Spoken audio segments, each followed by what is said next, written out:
Coach Anderson.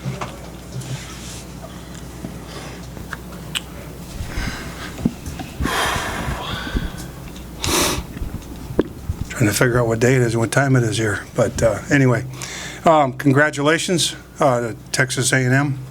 Got an outstanding ball club, and there's a reason they're hosting. There's a reason why they're ranked where they are. They have an outstanding team.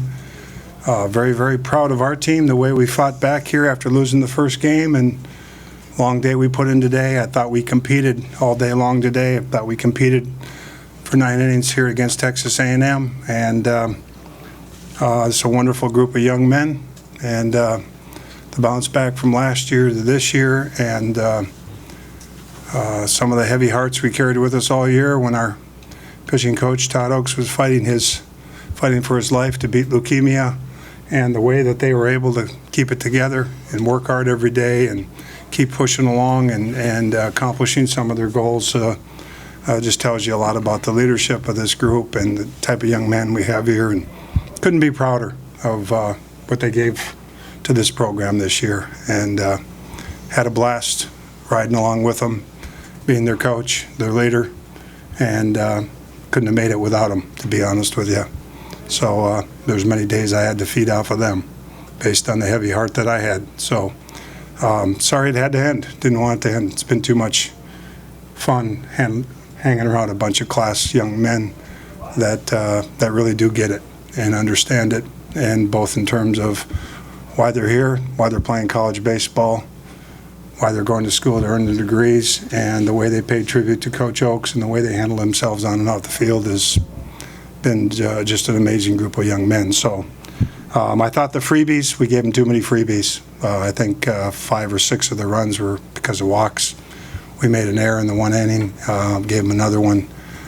So you can't give a great baseball team like this extra base runners because of walks and errors, because it's just going to cost you. They're too talented, and the bullpen is rock solid, and I thought Larkins did a nice job pitching with 3 pitches. He's got some angle to his fastball. We hit a lot of balls in the ground at people, some ground balls because of the angle with the fastball, and like I said, they're very talented, and you can't give them extra base runners with walks, and we did that tonight, and a hit batter, I believe, that scored. So that to me is the difference in the game, and we just couldn't get one more hit against them in their lineup or against their pitching staff. We couldn't put 3 or 4 good at bats together. Their pitching staff was just too good tonight. Questions? Gabe? Austin, could you take us through the belief that Coach Anderson's talking about, especially as this game wore along? It was still tight there for a little while, and obviously you had a big part in that. Yeah, I mean, coming to this game, we knew A&M really had one heck of a ball club, and the first few innings of the game, we knew we played our best ball, I have to say, and with their pitching, we put together some good at-bats, and I mean, we just believed. Everyone knew we had to play our best game to put up a fight against A&M, and I thought we really did that.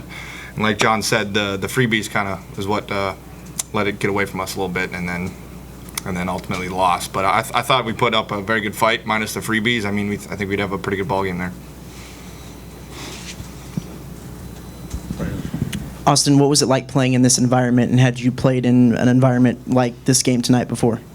I mean, it's one of a kind. I mean, the closest thing to this I played in is probably the Big Ten tournament at TD Ameritrade. But I mean, it's quite the environment. There's very few words to describe it. It's unique. It's really cool how the following of fans they have here, and the number of fans and the quality of fans they have here. That they aren't bashing the other team. They're cheering for both teams. Of course, they want their team to play in, to win, but they're cheering for us as well. They just want to see a good ball game, and I think they're doing a great job. It's a blast playing here, regardless of the outcome, I think.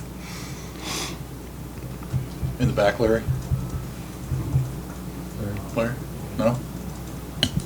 Coach Anderson, could you talk about the chance that you guys had in the third when you got the 8 and 9 hole hitters on to start and had a chance to get right back in it there? Yeah, that was our chance. You know, we had the top of the lineup up there. That was our chance, and don't remember exactly what happened, but that was our opportunity to get back in the game. Got our best hitter up there, and you're wrestling with whether you want to bunt him up or not, and try to get back in the game. But he's our best hitter. He has been all year, and I just don't think we're going to beat their team if we bunt right there and score 1 or 2 runs. I just don't. I think we had to take our shot right there to try to have score 2 or 3 runs. I think that was our chance to get back in the game and maybe have a chance to win the game. And you got Matt Fiedler up there. He's done it for us all year. You got 1, 2, 3 up there. You got to take your chance, and I hope you can string together 2, 3, 4 good at bats. Get down to Austin, and who knows what happens, but. Give credit to Larkins. He did a good job that inning and minimized, and he got out of it. So that was our chance. We had our confidence. I thought we were playing pretty good, and he beat us that inning. Gabe. Fiedler threw 10 straight balls there. That environment was bearing down on him. What'd you say to him, and how was he? Obviously, 5 walks is not what he normally goes out there and does. But what'd you say to him to calm him down? Matt when he has a problem, he loses the zone. And went out there and tried to settle him down. I don't think the crowd was bothering him. That stuff doesn't bother him. He's a pretty tough kid. He just was rushing down the slope, and maybe the environment causes him to speed up a little bit. Tried to go out there and settle him down and speed the game down.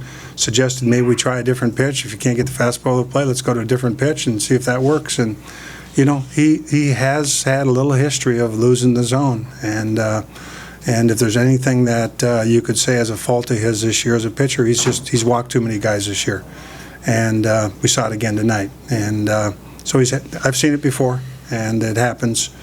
And but he stayed out there. He was a bulldog. He competed and kept us in the game. And it's hard.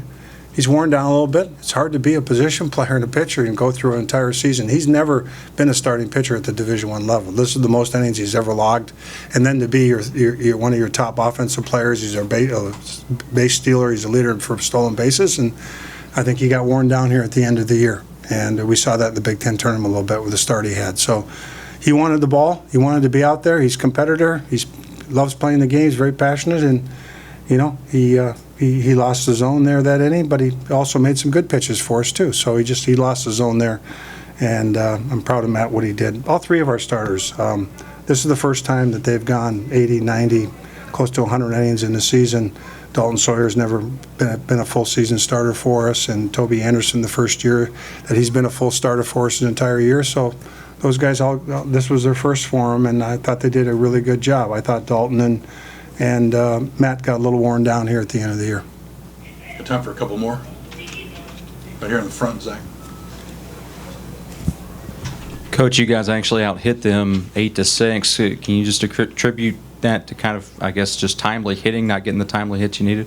Yeah, and not all that is us. It's their pitching. It's pretty good. They do that to a lot of people, and I thought our guys stepped in the batter's box all game for 9 innings and competed, got after it in there.